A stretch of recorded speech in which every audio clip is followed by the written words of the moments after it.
So tell me a bit about your family. Well, I'm Cindy. My husband is Patrick. Our son Jack is 6 years old.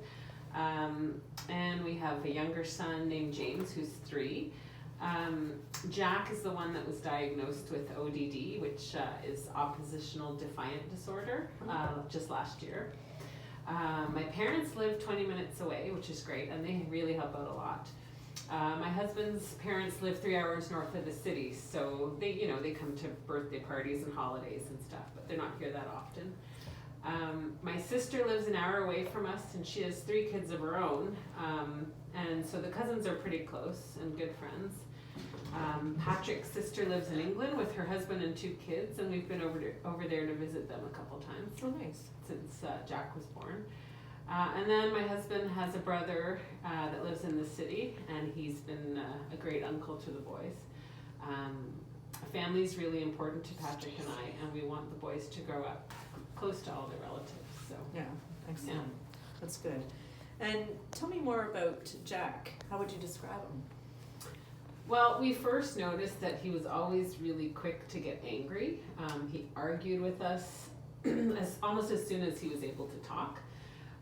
When we'd ask him to do something, he would refuse and sometimes do the exact opposite. Another word you could use, I guess, is he's defiant, where he just would refuse to do things completely, and normal tasks like brushing your teeth or eating dinner. So last year, after 2 hard years at kindergarten, he was diagnosed with ODD. And part of his diagnosis is also ADHD, because it's really hard for him to sit still. He's always on the go. And then also he has sensory integration disorder, which is plays a small part where certain textures of food and scratchy clothing. So those are some of the triggers that get him upset or overwhelmed.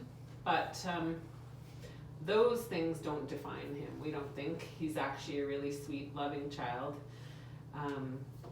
He likes to build with blocks and Lego and do science experiments. He likes to help around the house. So, Right. yeah. It must be difficult, though, and overwhelming a bit. What does it mean for your family to have a child with an identified special need, and do you find any challenges? If you could share your challenges, and what are the benefits? Well, I'm not sure if there's any benefits, but as you imagine, it's hard to get through just a regular day, especially when one child doesn't listen, and just doesn't listen at all, does the opposite of what's asked. And my husband and I, often we get called from work, so we have to leave if there's problems at school. And so that's put a lot of stress on us at work. And also he takes so much of our time with all of his appointments and doctor's appointments and therapy sessions that sometimes we feel like we're neglecting our other son, our younger son, and that he's learning some of these bad behaviors. Right, James. Right. Yeah. Right. Oh, that must be difficult.